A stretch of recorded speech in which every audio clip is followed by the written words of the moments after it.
Canal Capital presenta Feria del Libro de Bogotá.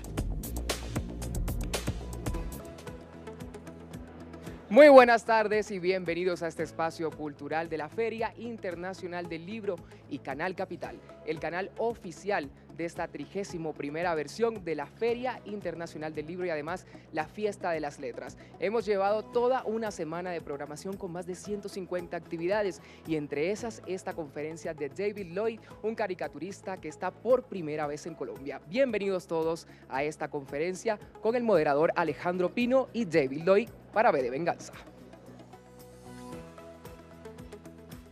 Buenas tardes.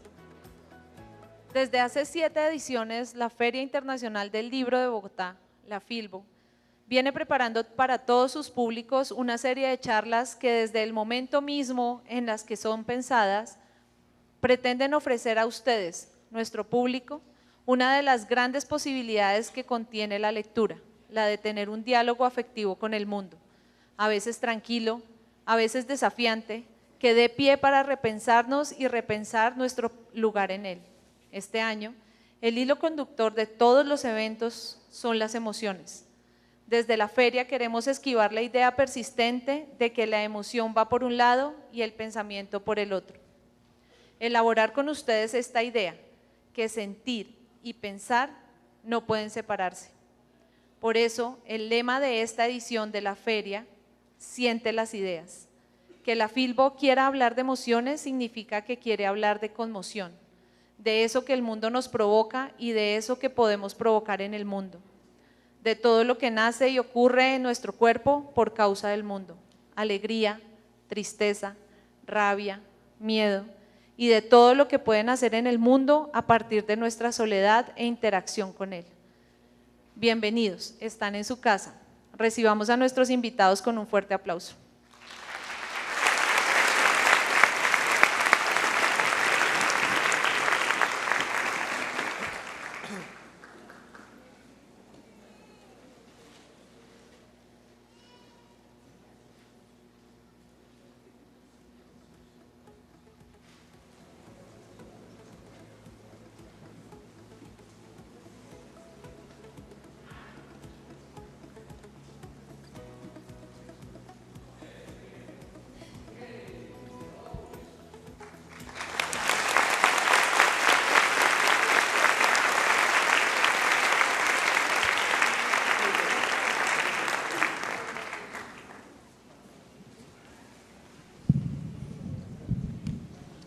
Buenas tardes, buenas noches. Buenas tardes. Buenas tardes. Look at that. Some people with mask. Señoras y señores, David Lloyd, el autor de esto.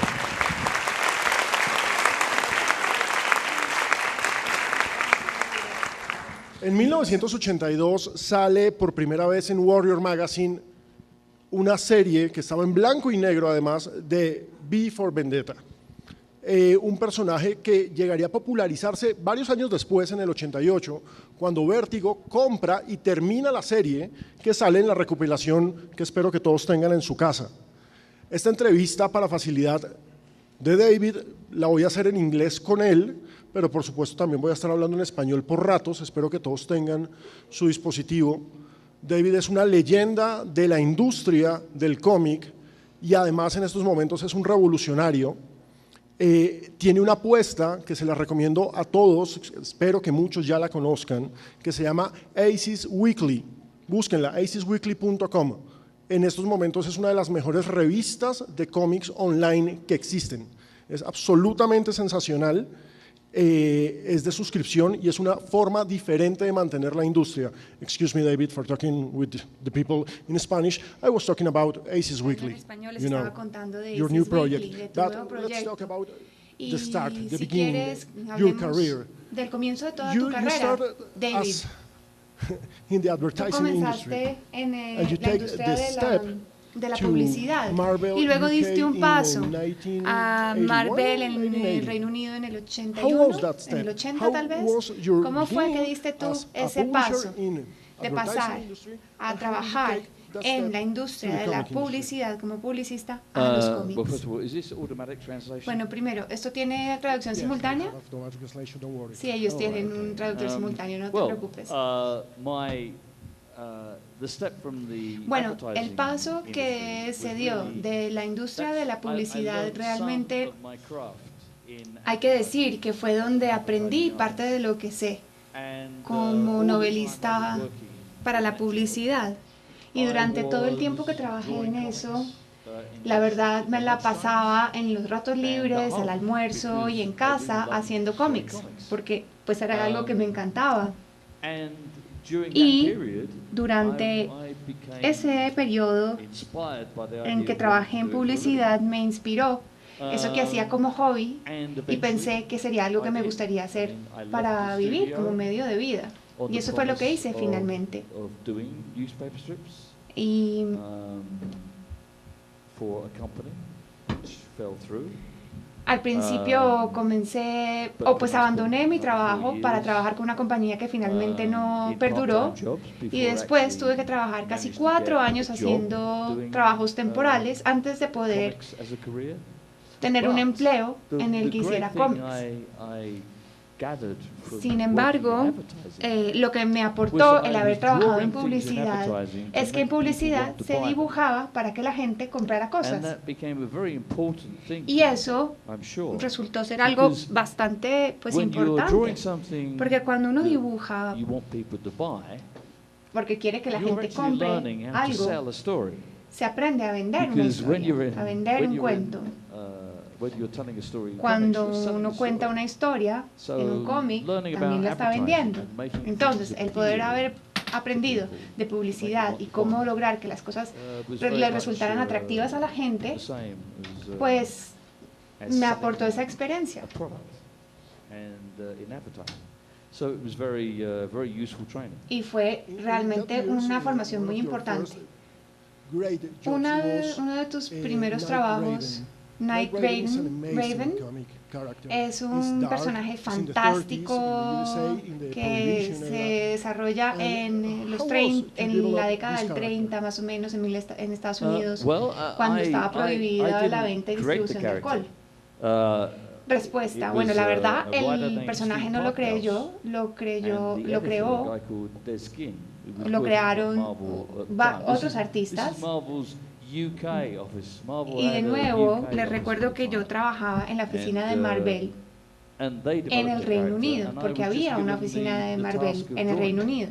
Ellos desarrollaron este personaje, estos dos artistas que les menciono, y yo fui el que lo dibujó. Y no contaré los detalles porque son demasiado dispendiosos, pero al final lo que sucedió es que yo terminé creando un personaje que le gustaba a la gente y fue asimismo el comienzo de mi carrera. Cuando uno trabaja en esta industria, uno necesita contar con personas que realmente aprecien lo que uno hace y que lo sigan. Es importante contar con que la gente lo acoja a uno. Son como los likes en Facebook un poco. Es decir, que lo aprecien a uno, que aprecien su trabajo. Y este personaje, Night Raven, fue el primero que la gente empezó a apreciar.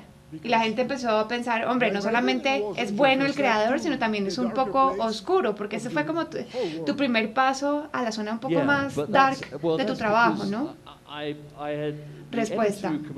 Bueno, el editor o publicista que me dijo que hiciera, que lo ilustrara, había ya notado en mí esa capacidad de dibujo de cosas más pesadas, un poco más fuertes.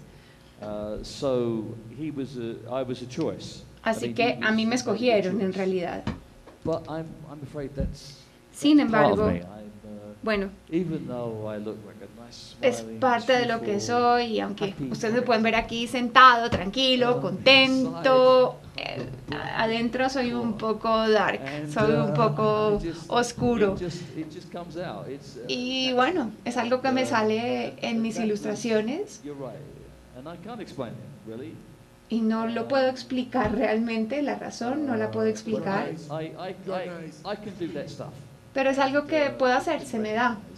y otros han reconocido que es algo que se me da naturalmente. Pregunta, antes habías trabajado con Alan Moore, antes de B habías trabajado con Alan Moore en Doctor Who. Respuesta, pues fue la primera vez que trabajé con Alan y la verdad pues nos fue muy bien. En la revista Doctor Who yo simplemente hacía los guiones de reemplazo.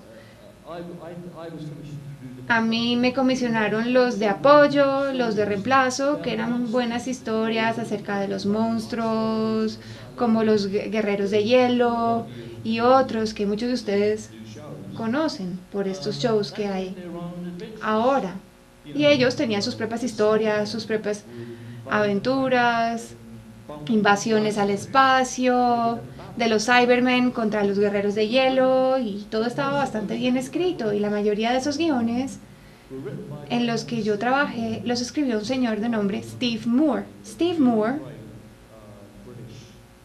fue un gran escritor de cómics británico y uno de los mejores en el negocio, hay que decirlo. Pero de hecho fue quien le enseñó a Alan Moore a escribir cómics, porque eran grandes amigos de antaño. Así que hay que agradecerle a Steve Moore el hecho de que hubiese existido Alan.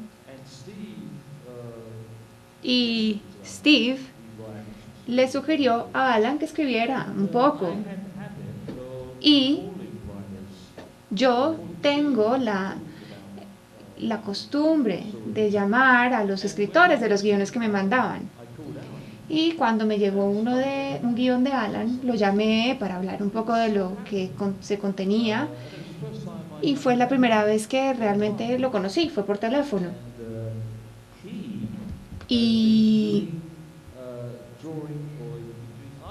él había estado escribiendo artículos para una revista para la que yo había estado dibujando, y de hecho me reconoció cuando lo llamé y le dije que estaba ilustrando algunos de sus guiones. Él me reconoció de nombre, y el uno sabía del otro y ninguno de los dos sabía. Y fue fantástico en realidad que reconociera mi nombre, que me reconociera. La cuestión es que los guiones de Alan eran inteligentes, sagaces, y era evidente que tenía muy buena pluma. Y por eso terminé trabajando con él, no únicamente en las historias de Doctor Who, sino más adelante, cuando el publicista de Doctor Who abandonó Marvel e inició Warriors, su revista independiente. Él quiso que yo desarrollara un personaje parecido a Night Raven, el que tú mencionaste. Me lo comisionó y quería que fuera también un vigilante de la noche. Me dijo, bueno, hazlo. Yo dije, sí, claro. Y luego pensé, hombre, yo estoy trabajando con un genio, Alan Moore, ¿y por qué no preguntarle a este genio si también quiere sumarse a este proyecto? Lo hice. Por fortuna, Alan accedió y así fue como comenzó todo. Pregunta, ¿por qué este personaje? Especialmente este personaje histórico, ¿por qué ese para B de venganza? Respuesta. Bueno, tu pregunta es de cómo surgió y por qué este modelo. Bueno, estábamos contando una historia de una guerrilla urbana luchando contra una dictadura fascista en una posible Inglaterra del futuro. Teníamos la historia esencial, pero las motivaciones, el aspecto del personaje principal, eso no lo teníamos. Y de hecho, inicialmente, a mí, bueno, me contentaba pensar que simplemente fuese una persona común y corriente que luchaba contra el sistema. Pero como era una aventura la que estábamos creando, había que hacerla un poco más colorida. Y en ese sentido había que imprimirle un sello un poco más teatral. Y bueno, arrojamos ideas aquí y allá, ninguna de ellas realmente caló. Y finalmente se me ocurrió la que podría haber sido una locura de que se hiciera la resurrección de Guy Fawkes. No sé exactamente cómo se me ocurrió, fue realmente de esas cosas que se le ocurren a uno así espontáneamente. Y para los que no lo conocen, a Guy Fawkes, lo describen brevemente en la película, fue un revolucionario fracasado de 1605, parte de la historia inglesa. Muchos querían volar en 1000 pedazos el parlamento y asesinar al rey por la persecución a los católicos, y querían cambiar ese estado de las cosas y se les ocurrió que eso sería lo mejor, pues volar todo en 1000 pedazos. Por fortuna, ese plan no salió adelante y Guy Fawkes, junto con los otros conspiradores, murió ejecutado en la horca. Así que fue un revolucionario fracasado, fallido, pero por una muy buena causa, por lo menos una honorable. Así que cuando surgió la idea de escribir una historia de otra persona que quería cambiar un régimen tirano que perseguía a las personas en una Inglaterra del futuro, pensé, bueno, ¿no sería maravilloso si ese fuese una suerte de resurrección de Guy Fawkes y una personificación de ese mismo espíritu? Por eso le sugerí la idea a Alan y dijo, perfecto, funciona muy bien, y eso fue lo que hicimos. Y toda la imagen de Guy Fawkes que se ve en el libro, incluida la máscara, es la recreación de este personaje, con la estética de 1605, la capa y la máscara, una representación de lo que sabíamos de él, una marca, una máscara, bueno, hecha con el estilo específico. Pregunta, y con esta primera experiencia en Warrior, ¿por qué se hizo en blanco y negro y no a color? Respuesta, porque no había dinero para hacerla a color, francamente. Es así de sencillo, no había plata. Hay que decir que hay mucha gente a la que le gusta mucho la versión en blanco y negro porque tenía cierta pureza, ¿no?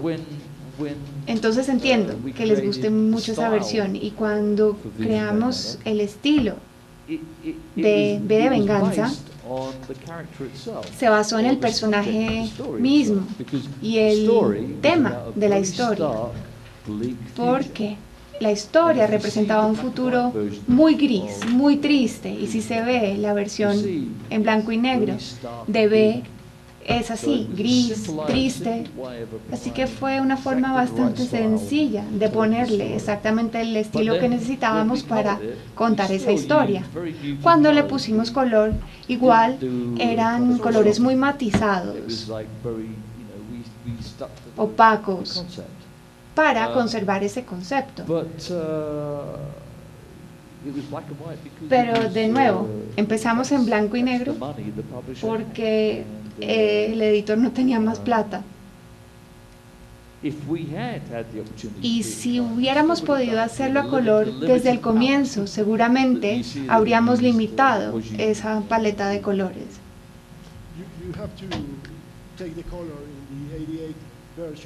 Hay que ver la versión del 88 y el color. En Warrior no pudieron ustedes terminar la serie, ¿es correcto? Es correcto.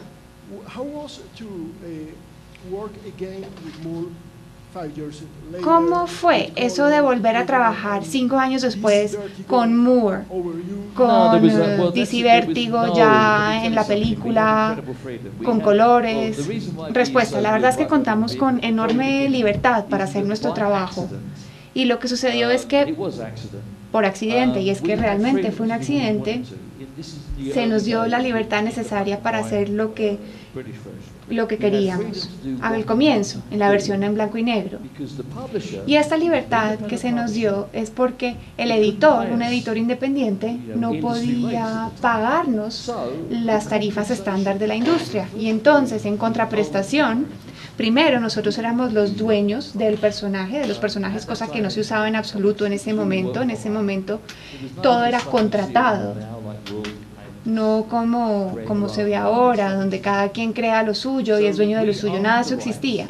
Pero nosotros, al contrario de cómo funcionaban las cosas, éramos los dueños y encima teníamos plena libertad. Básicamente no podían decirnos cómo hacer las cosas, porque no podían pagarnos suficiente. Y con esta libertad pudimos crear lo que ustedes ven. En ese momento, los temas que nosotros estamos presentando, pues eran bastante polémicos. Y cuando DC lo compró bajo los mismos términos. Sin embargo, nosotros no podíamos ser los propietarios, los dueños. No estaban dispuestos a comprarlo si no iban a ser los dueños. Entonces, por eso lo compraron bajo derechos de autor. Y nosotros dejamos de ser los autores. Pero la razón, pues, se conservó. Y cuando mucha gente me habla de esto, me dice, bueno, tuviste que hacerlo en color porque te obligaron. Y les digo, no, no es verdad. El publicista ejecutivo en ese momento estaba trabajando con otro grupo de editores y publicistas bastante progresistas, aunque eran parte de la industria. Y en ese momento uno de ellos me dijo, ¿quieres seguir haciéndolo en blanco y negro? Es decir, me dieron la opción. Y yo les dije, no, no quiero. Y la razón es que yo sabía que el blanco y negro era simplemente una moda. Los libros en blanco y negro en ese momento estaban de moda y se vendían muy bien a mediados de los 80. Las Tortugas Ninja, por ejemplo, esas se hicieron en blanco y negro inicialmente y se vendían como pan caliente. Y no únicamente esos libros, otros también. Pero yo era consciente de que eso era temporal. Porque a la gente le gusta el color. Y si uno quiere llegarle a más personas, pues tiene que buscar la manera de hacerlo. Y yo estaba convencido de que podíamos usar el color, usarlo con integridad, por supuesto, para no dañar el aspecto ni el concepto. Y dije, sí, hagámoslo. Y la mayor parte del color lo supervisaron dos expertos, Steve Whitaker, uno de los grandes, quien ya falleció, y otra experta en acuarelas que también trabajó con nosotros. Entonces, si nosotros elegimos el color, trabajar con colores, y nada se nos impuso, en nada DC nos dijo, no, no pueden hacer esto o no pueden hacer aquello, hicimos exactamente lo que quisimos. Y hay que recordar que la razón por la cual fue así es que en ese momento se estaban dando muchísimos cambios en DC y se le estaba dando mucha libertad a los artistas, se había tenido el código del cómic, y cuando Alan Moore hizo Swamp Thing, La cosa del pantano, fue tan radical, con tanta acogida, que los editores dijeron, no, dejemos de lado el código del cómic porque nos restringe. Todo eso cambió y todo estaba cambiando en ese momento. Y por fortuna, pues pude ser parte de ello. Hablas de los cómics en blanco y negro. Y quiero hablar de Kickback, que es una obra maravillosa en blanco y negro. Y for those of you who didn't read Kickback, look for it. Totalmente en blanco y negro, y es absolutamente maravilloso. Tell us about Kickback. Well, Kickback Estoy hablando de Kickback. ¿Qué nos puedes decir sobre Kickback? Ya te puedes ir, Cami, si quieres, mejor ve corriendo. Sí, pues tú hasta hablas hablando como del blanco y negro como concepto, ¿no? Bueno, sí, es blanco y negro como concepto en este caso. Es como negro, es un thriller criminal, es sobre un policía corrupto que descubre que la corrupción no es una actividad nada gratificante y cambia de parecer. Y el concepto de kickback es similar de cierta manera a V de Venganza, porque V de Venganza habla de una sociedad que se corrompe y kickback habla de un individuo que se ha corrompido y trata de cambiar. Entonces, es un poco lo mismo. Me interesa mucho la corrupción como concepto y cómo nos podemos salir de ella, porque todos somos corruptos, no hay nadie aquí presente que no sea corrupto. O que al menos no haya hecho algo que no habrían debido hacer. ¿Y por qué lo hacemos? No lo sé, me parece muy interesante. Entonces me interesa mucho todo este concepto de qué hacer en estas situaciones. Puede ser corrupción a pequeña escala, puede ser corrupción a gran escala, pero todos somos culpables y me importa mucho. Y me interesa mucho, pero Kickback no se ha publicado en Colombia, me hubiera gustado mucho que se publicara. Lo he compartido con muchos editores, no sé si se podría publicar, pero espero que haya alguien interesado. De todas maneras, aunque no esté publicado, si leen inglés, cómprenlo tal vez en Amazon. Pero de todas maneras, se puede también comprar en formato digital de una empresa que se llama Sequential. Y si lo compran en digital, tiene muchas opciones adicionales, como un comentario como una película. Y pues querían que lo hiciera para todo el libro, pero la verdad no pude porque no tenía suficientes cosas para decir. Pero esa era una parte del libro, sobre cómo se hizo, etc. Entonces, si lo quieren comprar y leer, pues sería genial, si les gustaría. Kickback no es solamente su trabajo como artista, sino también como escritor. ¿Cómo fue ese paso para empezar a escribir tus propias series? Yo había escrito historias cortas antes y hay gente que a veces organiza antologías y me invita a escribir. Lo que pasa es que si uno vive de ser ilustrador y que esto es suficiente para pagar las cuentas, ¿para qué escribir? Porque si uno paga las cuentas con la ilustración y que a la gente le gusta, pues está bien, y el teléfono está sonando y nos proponen cosas, pues un par de veces he llamado yo para decir, bueno, mira, estoy buscando tal cosa, pero si uno tiene una cierta reputación y que a la gente le gusta, pues en principio te llaman. Y así uno sigue trabajando. Pero si uno tiene ideas para algo como una novela gráfica, pues paren inmediatamente porque es muchísimo trabajo, es más, pues y para la parte de escritura pues eran más ideas que yo le proponía a los editores. Yo hice el libro de Aliens así, por ejemplo, un libro de aliens que se llama Glass Corridor, y tenía que ser inicialmente Species, pero pues se perdió la licencia. Entonces, lo de Species que me ofrecieron no lo pude hacer. Esto fue un libro de 21 páginas y no lo pude hacer.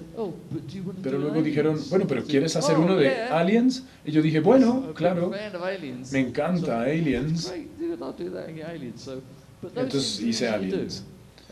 Pero esas son las cosas que uno hace, es decir, toma tiempo, pero pues no es exactamente como una novela gráfica. Una novela gráfica son como 96 páginas. Eso es enorme. Y si uno quiere hacer esto, hay que tomar un paso atrás y decir, bueno, va a sonar el teléfono, me van a ofrecer algo que voy a tener que rechazar porque estoy haciendo mi propia cosa, me lo puedo permitir, me lo debería permitir. Uno tiene que tomar estas decisiones. Entonces, a veces la historia que uno quiere contar se merece este riesgo, pero depende. Y yo desarrollé Kickback en un verano, tranquilo, pero después llamó el teléfono y pues no pude seguir y fue solamente pues pasó como un año más hasta que lo terminara para venderlo.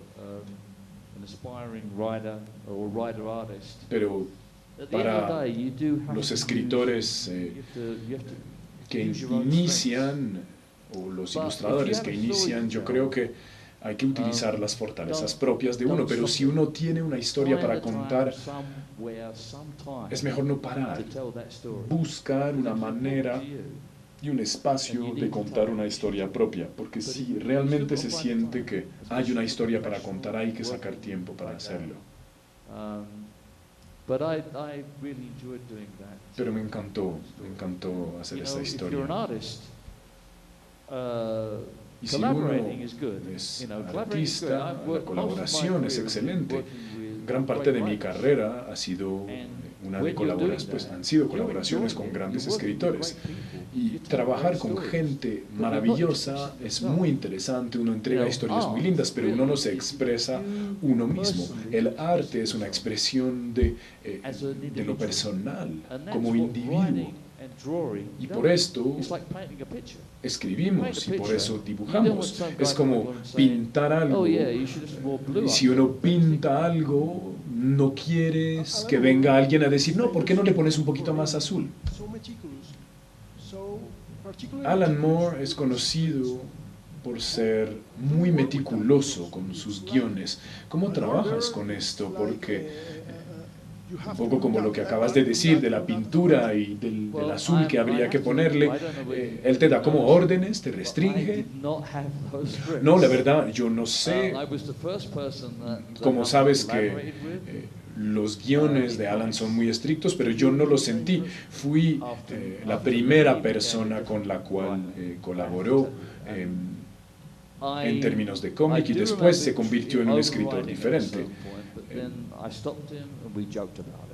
Me acuerdo que lo corregí un poco o le sugerí un cambio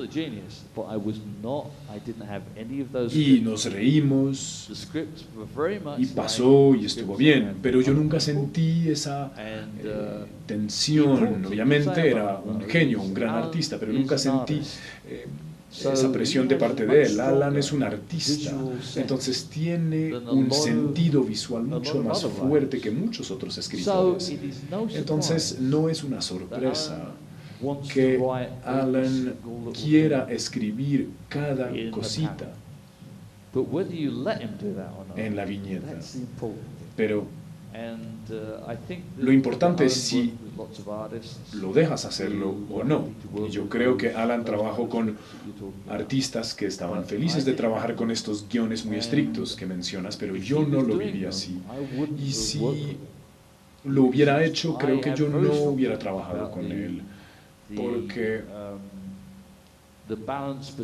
me gusta el equilibrio entre el artista y el escritor. Es muy importante que ambos tengan un aporte en el producto final y que compartan ese concepto. Y si no lo comparten, significa que el artista no es más que una máquina para copiar la visión del escritor. Y esto no es nada bueno. Puede ser bueno para ciertos artistas, pero no es bueno para muchos otros. Y sé que otros artistas que han trabajado con Alan han tenido problemas con esto.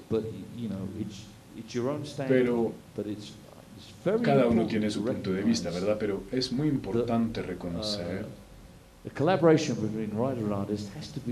colaboración entre el escritor y el artista tiene que ser un encuentro de mentes y ambos tienen que aportar. Las mejores colaboraciones salen de un artista y un escritor que están en la misma página, conectados.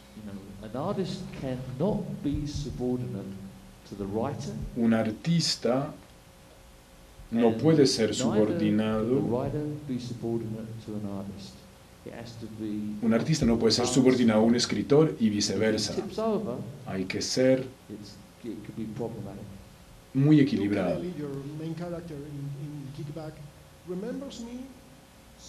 Tu personaje principal en Kickback me recuerda un poco a John Constantine, el principal personaje, el protagonista de Hellblazer.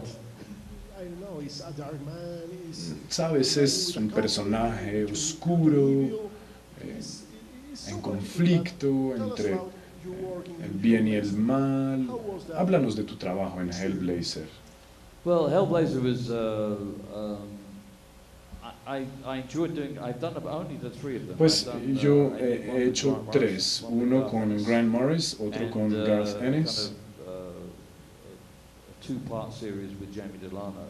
I like the y character, otra but con he's, I think the most important Jamie thing Delano. about Constantine, Y amongst all es interesante lo que dices sobre he's like an ordinary Constantín, porque entre todos los héroes es un poco el que se parece más a un hombre ordinario. Es guy. I mean, he's poderoso, pero es un tipo ordinario. Él fuma and, y so that's like an bebe ordinary guy. como para morirse. And he doesn't really care. Es un tipo ordinario He's like y blanked no out. le preocupa tanto So las he's like- posibilidades de that's the most important thing. todo lo que tiene, ¿no? Y yo creo que es lo más interesante de Constantín, es que no le importa tanto. Y creo que esto es algo con la cual la gente se conecta. A la gente le gustan los personajes Don't care. que Who are nonchalant about no les importa tanto su propia existencia, porque pasamos mucho tiempo preocupándonos. Todo el mundo aquí tiene preocupaciones, ¿no? ¿Qué tal esto? ¿Qué tal aquello? Tengo que hacer esto, tengo que hacer lo otro. Pasamos mucho tiempo preocupándonos, mientras que Constantín es entre un demonio o sea, está como entre los demonios y la tierra, digamos. Es un personaje maravilloso. Sí, efectivamente. Hiciste también The Horrorist con Jamie Delano, que fue una especie de spin-off de Hellblazer. ¿Cómo fue trabajar con Delano? Es un gran escritor. Delano es el único escritor con el que escribí que estaba feliz de trabajar en el método de novela. No sé si ustedes conocen los distintos tipos de guiones que se pueden utilizar en la industria del cómic. Uno es el guión completo, donde hay viñeta por viñeta, un guión, página 1, viñeta 1, viñeta 2, panel 1, panel 2, etc. Y hay otro sistema de guión que se ha desarrollado en los principios de Marvel, lo hizo Stan Lee, y es lo que llamamos el método novela. Y fue desarrollado por Stan Lee porque estaba escribiendo todos los guiones y tenía muchos artistas que trabajaban en distintas historias y terminaban las historias y le decían a Stan, ¿me das otro guión, por favor? Y entonces durante una época él escribía muchos guiones y entonces no tenía tiempo de hacerlo viñeta por viñeta y le entregaba a los artistas, bueno, mira, esto es básicamente como el sinopsis, ¿no? Así puedes arrancar y nosotros nos volvemos a ver un poco más adelante. Y felizmente estaba trabajando con esos artistas fantásticos como Jack Kirby, que era un gran contador de historias. Y Jack Kirby toma este sinopsis, esa especie de guión novelizado, y lo empieza a armar en un cómic. Y lo fascinante es tratar de, página por página, dibujar la acción, lo que le pasa al personaje, etc. Y lo fascinante de esto es que da muchísima libertad a los artistas para la continuidad, para el flujo de la historia, para darle un flujo cinematográfico, o cinemático más bien. Y es por esto que Marvel tuvo tanto éxito en los años 60, porque trabajaban con estos guiones. Porque si estuvieran trabajando con guiones completos como lo hacía DC, no hubieran tenido tanto éxito, porque los cómics de DC se volvieron un poco pesados, ¿no? Yo creo que los guiones de los cómics de Marvel tuvieron tanto éxito gracias a este cambio de guiones, este cambio de forma de trabajar con los guiones. Y lo de Horrorist fue una especie de secuela del personaje de The Night Raven.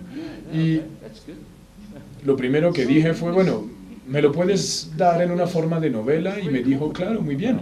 Y lo hizo porque me tenía mucha confianza.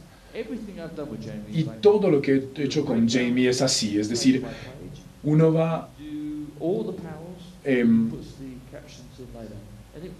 teniendo una especie de sinopsis de cada panel y él pone los textos después. Y ha funcionado muy bien, es un muy buen intercambio, pero para esto hay que estar en la misma frecuencia, digamos, conectados el uno con el otro, con lo que se quiere hacer. Y esto funcionó muy bien en este caso. Pero Jamie es el único escritor con el que he trabajado, con el que he tenido esta experiencia. Le pregunté a Garth Ellis, que no es un escritor tan bueno y he hecho historias de guerra con el War Stories, y le pregunté, ¿te parece bien hacerlo en forma de guión? Y me dijo, no, para nada, porque él quería ese control. No quería ese guión como novelizado. A veces los autores necesitan este control y Jamie, en cambio, estaba feliz de soltar ese control porque me tenía confianza. Y es lo más importante en cualquier colaboración. Sea quien sea, hay que tenerle confianza. Y si nos tenemos confianza, grandes cosas pasan. Hablas de las películas. ¿Crees que la industria fílmica, cinematográfica, es algo positivo para la industria del cómic o es algo peligroso?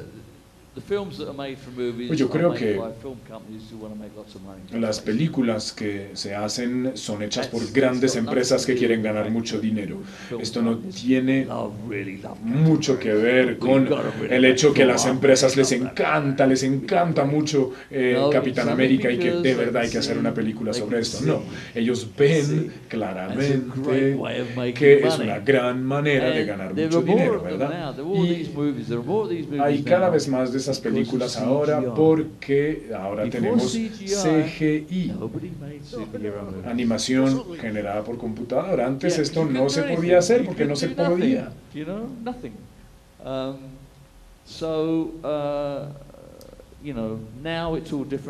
Ahora todo esto ha cambiado. All the success, all the comic book movies, they haven't impacted on the comics business.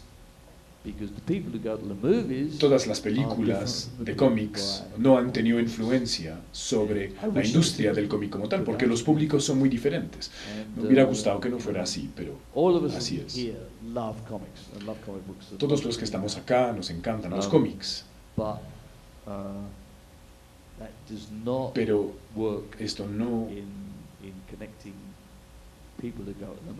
es una condición para conectarse con los que les gustan las películas de cómics. ¿Y qué piensas de la película V de Venganza? Pues me parece que es una muy buena película. No es una copia muy fiel de V de Venganza del cómic, pero lo que hubiéramos podido recibir de parte de Hollywood hubiera podido ser un desastre. Y antes de la película de V, o al menos del guión de V, o de hecho de los dos guiones de V que me mandaron de posibles películas, el primer guión fue como la peor pesadilla que te pudieras imaginar si fueras el creador de V de Venganza. Fue como una pesadilla, una especie de sueño horrible. El segundo guión, en cambio, fue muy bueno, porque es el que escribieron los hermanos Wachowski. Y era mucho más fiel al original que la película como quedó finalmente. Pero lo que le pasó a los Wachowskis es que justo después de escribir ese guión hicieron esa pequeña película que se llama Matrix, ¿te acuerdas? Sí, una peliculita allí. Y esto cambió las cosas, pero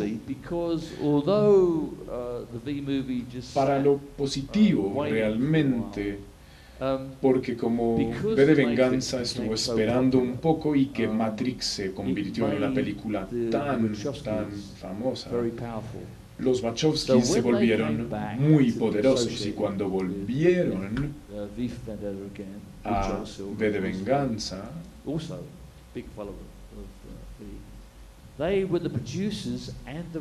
fueron los productores y los escritores, y esto fue clave para que V de Venganza, la película, aunque haya cambiado de muchas maneras, seguía siendo una muy buena copia del cómic V de Venganza.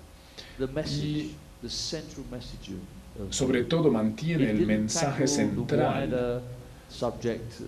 No tocó todo lo demás de las posibilidades de anarquía y cómo se podría hacer, porque pues eso no se puede hacer en Hollywood, ¿cierto? Pero el mensaje central sobre la individualidad está en la película.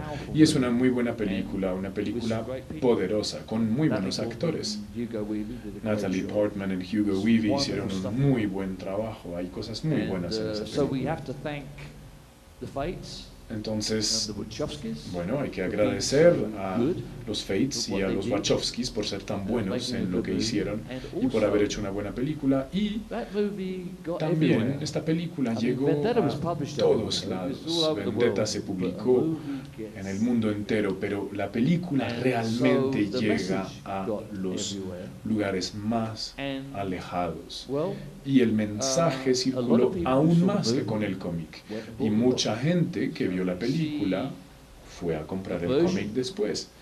Vieron una versión de V y luego vieron el verdadero V en el libro. Entonces, creo que fue un excelente resultado. Ahora, ¿qué piensas de la voz de V? Porque tú eres el padre de V de alguna manera, ¿no?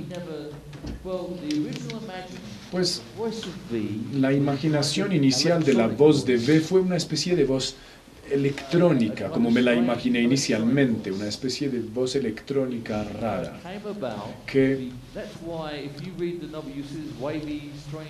si uno lee el cómic, hay como unas especies de ondulaciones alrededor de las palabras que él dice, porque queríamos que la gente se lo imaginara. Es un hombre que salió de un campo de concentración, que fue tratado terriblemente mal. No sabemos cómo su voz puede quedar después de todo esto. Entonces, no nos imaginábamos nada en particular, más que una voz rara y un señor muy raro. Pero yo creo que Weaving lo hizo muy bien.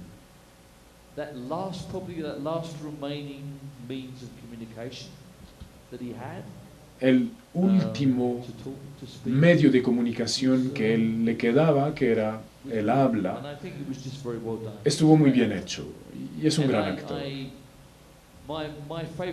Y mi película favorita en la película es cuando sale de la cárcel y se da cuenta que su captor es V, y es algo que realmente recuerda mucho lo que sucedió en el libro. Tiene esa misma connotación. Siempre describo la película como otra versión de V, y tiene muchas cosas muy buenas y han hecho muy buen trabajo con el original. Hablemos de tu proyecto más reciente, Aces Weekly, que es una revista en línea, y quiero saber por qué una leyenda del papel como tú, una leyenda del cómic en papel, ahora lo hace en línea. Pues a ver, ¿por qué se puede? Porque estamos en el siglo XXI.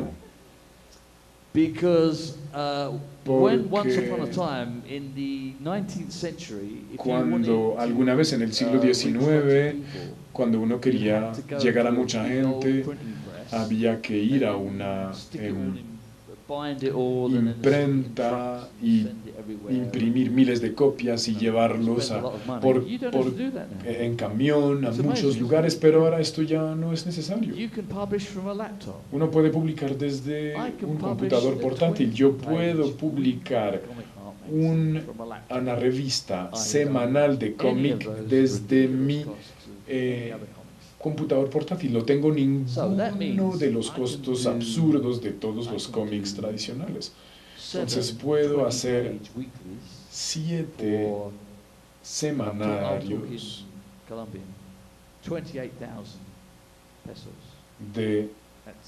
o sea, puedo publicar 7 cómics de 20 páginas por como 28.000 pesos. Ahí hablo en pesos colombianos. ¿Por qué? Porque pues hay la posibilidad de reproducir y si esto no se hiciera así, pues es necesario tener el camión y la imprenta y toda la logística. Entonces ahora es posible difundir todas estas magníficas obras por este precio tan ridículo y todo el beneficio le queda a los creadores, porque el dinero que se genera se divide entre los creadores. Entonces es bueno para los lectores, es bueno para los creadores y para todos. Y no hacemos nada más con los cómics, no les ponemos efectos de sonido, no les ponemos animación, solamente ponemos ese magnífico arte del cómic en otra superficie. No lo hacemos de manera impresa, sino en la pantalla y llegamos directamente a ustedes por el ciberespacio y toma no tiempo, no toma ningún tiempo, solamente tienen que oprimir un botón y les llega y ya está. Lo único que tienen que hacer es pagarlo. Compran una suscripción y es muy barata. Y ven, es esto, y ahora lo podemos hacer. Y la reproducción es perfecta. Nunca tenemos ningún problema de impresión porque todo es perfectamente hecho en lo digital y se ve muy bien. Es maravilloso. Y él sabe. Él sabe de qué se trata.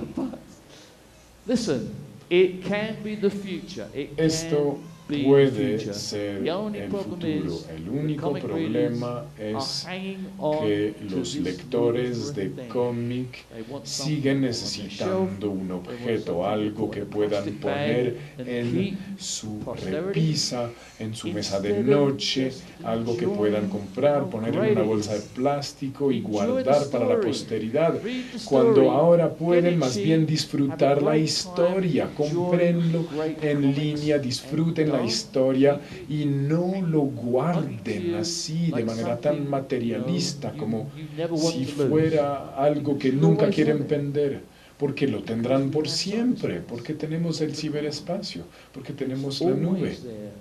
Está ahí siempre y lo pueden ver cuando quieran y ya no necesitan repisas para los libros, que no hacen más que acumular polvo. Pueden comprar otras cosas para llenar el espacio que dejaron estas repisas que ya no necesitan. Y esto es lo que estoy tratando de hacer. Estoy tratando de que la gente disfrute el arte y las historias sin tener todas estas cosas que no estarán ahí por siempre, solamente estarán por un rato corto. Eso es lo que estoy tratando de hacer.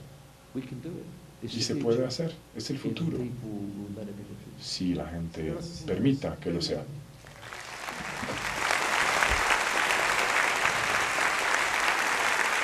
Muchas gracias.